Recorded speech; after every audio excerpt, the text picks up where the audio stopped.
Cara, mas Então- a gente tem facções criminosas no Brasil, sei lá, desde a década de 80, talvez 70, ou antes, sei lá. E de repente o Renan de 2024 não falava sobre isso, agora o Renan de 2025 batendo firme nessa questão de segurança pública. Porque o Renan de 2024 não tava estudando. Definitivamente, assim, o Renan de 2020, na verdade, 2023, ele nunca se debruçou diante de uma montagem de um partido e falar, ok, a gente tem obrigação de vir com soluções originais para os problemas nacionais. Eu era débil nisso, a gente era débil nisso. Assim como a gente era débil em várias outras áreas. Assim como, sei lá, eu tenho uma entrevista maravilhosa do Arthur com o Bolsonaro. O Arthur fez meio que mamãe falei no Bolsonaro no Congresso. Simpático, tá? Mas mamãe falei. E aí o Arthur ficava cobrando assim, pra salvar o Brasil tem que privatizar a Petrobras. Hoje eu olho, filho, desde quando pra privatizar o Brasil a solução... eu não tô nem entrando no mérito. Isso nem de longe passa pela solução dos problemas brasileiros. Mas o nosso discurso liberal era muito infantilizado.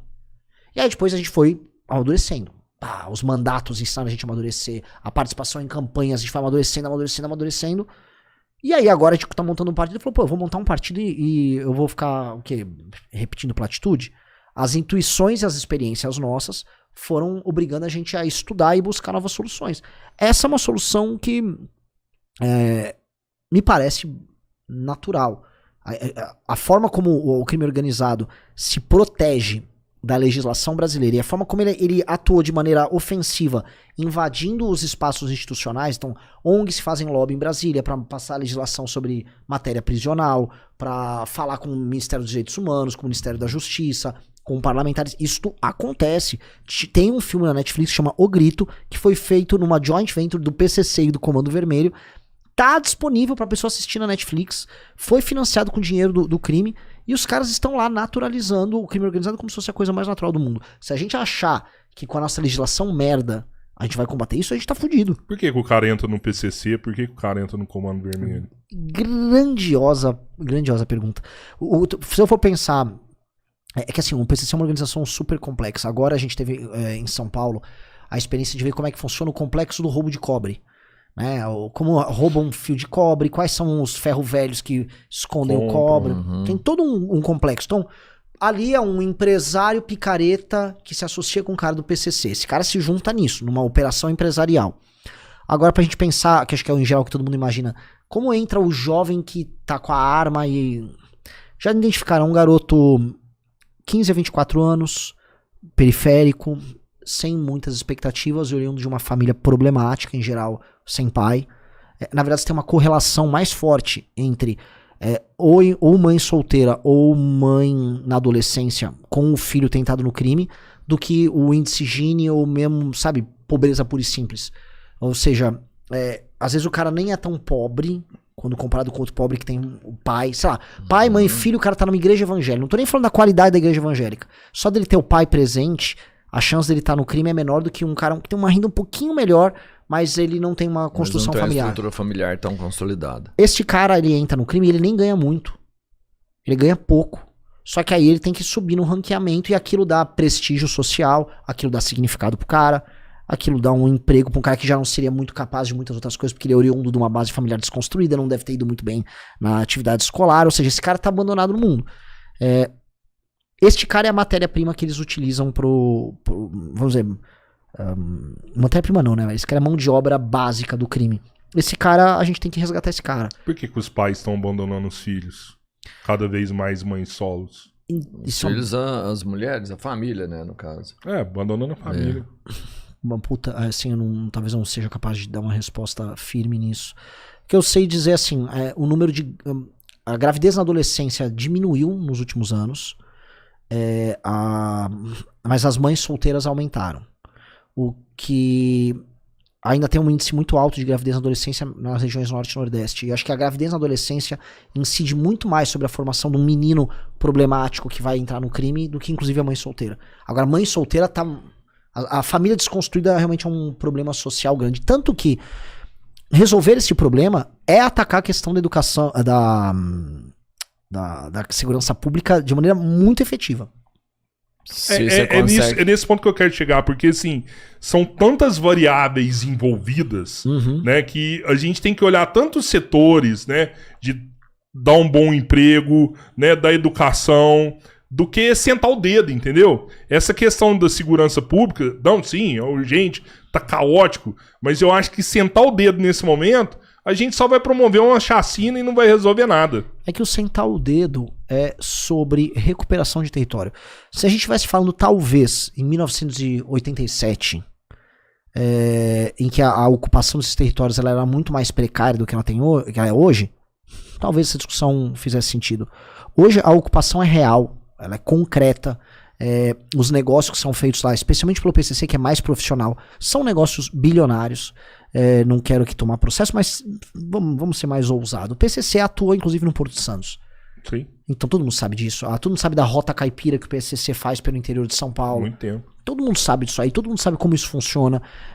Eles faturam bilhões e eles precisam de um espaço territorial em que eles são a autoridade para não ter problema na realização dos seus negócios. Isso é muito mais claro no caso que envolve o Comando Vermelho e outras facções mais simples do que o PCC, porque para eles é ocupação territorial ou nada. O PCC, eu gosto de explicar da seguinte maneira. O Comando Vermelho faz uma ocupação horizontal. Então você olha o mapa, ele precisa da ocupação horizontal do mapa. Essa área é minha e eu tenho minha tropa aqui, eu pego a cocaína e o processo aqui, aí eu distribuo para as bocas para vender. O PCC também tem horizontal, mas ele tem ocupação vertical. E onde ele está? Na pirâmide social. Promotor, delegado, político, ONG, imprensa. Então a ocupação vertical é mais perigosa, que é aí que você vira um narco-estado. E o PCC faz essa ocupação vertical. Para enfrentar essas duas coisas, você tem que ter inteligência, mas você tem uma questão de uma recuperação do território. Porque se você não tem a recuperação do território, você não vai conseguir implementar política pública.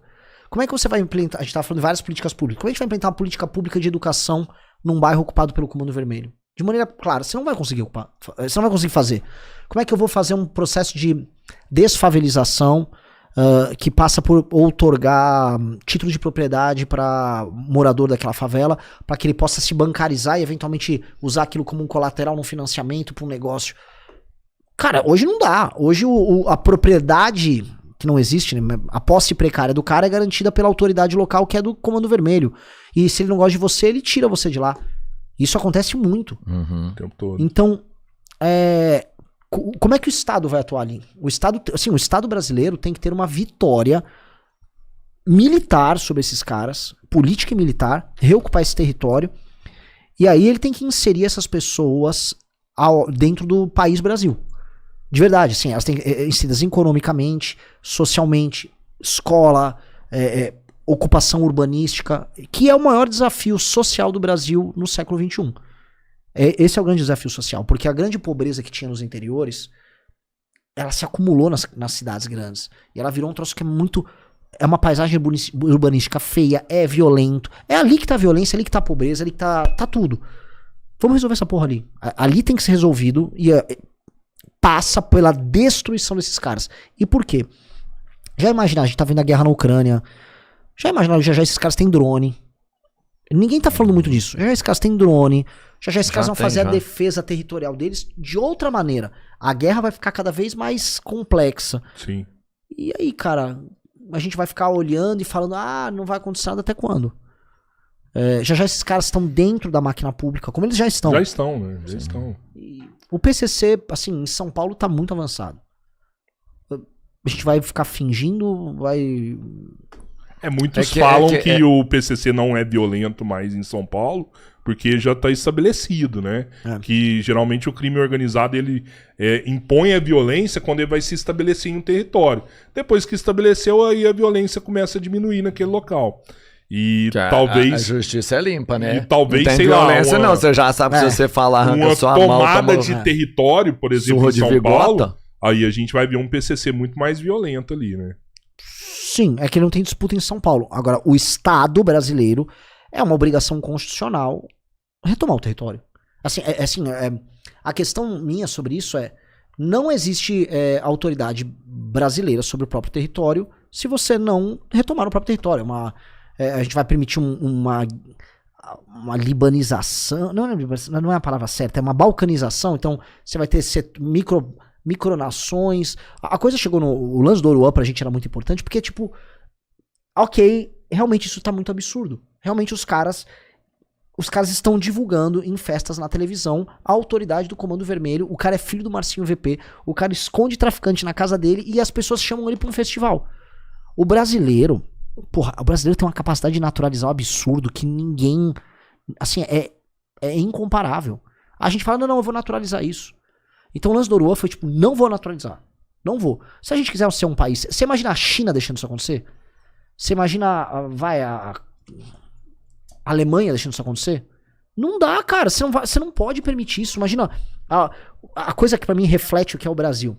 Boa parte dos militares aposentados, que ficam indo em clube militar com aquela, né, tomando um uísque. Eles moram no Rio. Tem assessor, motorista. Aí eles vão lá pra praia ou vão se encontrar no clube militar do Rio. Leblon, Ora no Leblon. Aí vamos supor que precisa cruzar a cidade.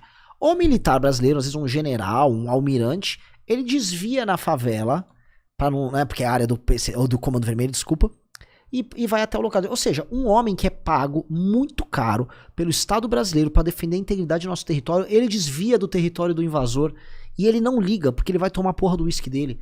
Pô, o cara não tem vergonha na cara.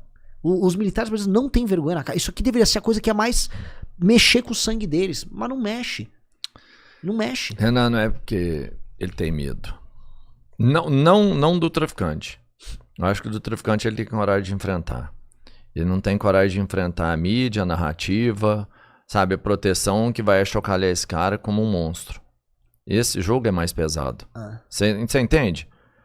Eu acho que o policial ele não tem medo de enfrentar o traficante.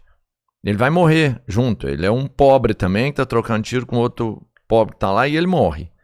O policial morre junto nesse confronto.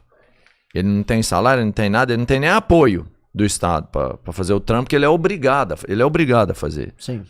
O grande problema é que se você faz uma ação dessa, como você está falando que tem que ser feita, você tem que ter muita coragem. Mas é porque a galera vai te pôr como o cão, Sim. sabe?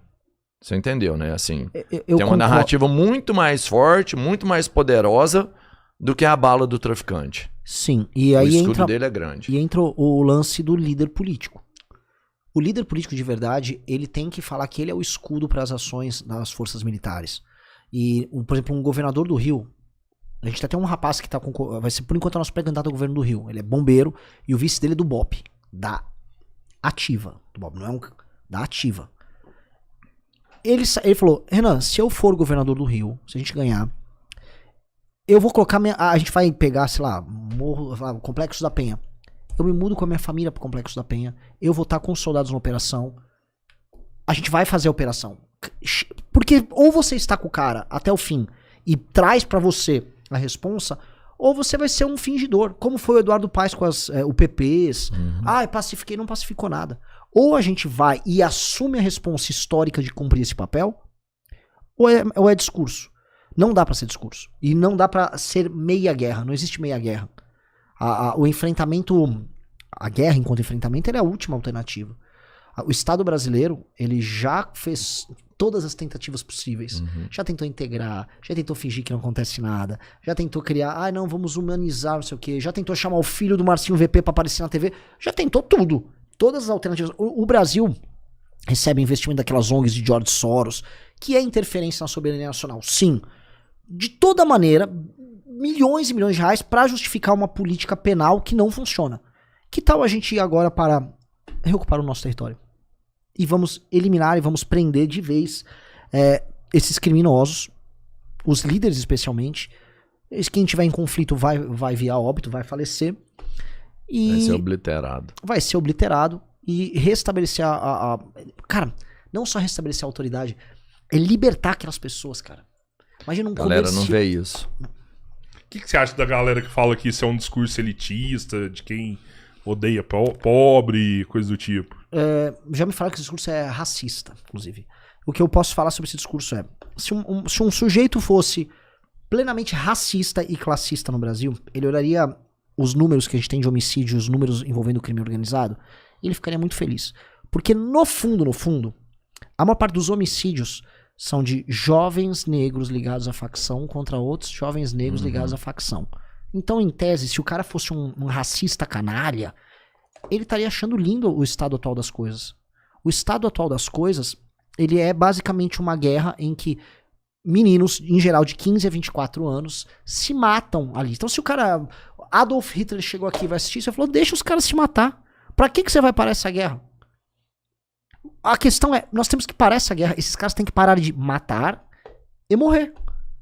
E aí nós temos que estabelecer uma autoridade e esse cara tem que estudar. É isso. E ter um trampo. E só. Porque o discurso contrário... Ah, não, porque o jovem da periferia... O que ele quer dizer com isso? Eles já estão se matando. É um rapaz, em geral, pardo ou negro. Majoritariamente pardo. Matando um outro cara pardo ou negro numa região periférica muito pobre e ganhando muito pouco por esse trampo. Isso é uma bosta, cara. Isso, assim, é isso que tem que parar. O trabalho de integração dessa pessoa, para que os serviços públicos cheguem lá, é o trabalho de inserção desse jovem pardo ou negro na economia formal, no mundo real, vamos botar aí.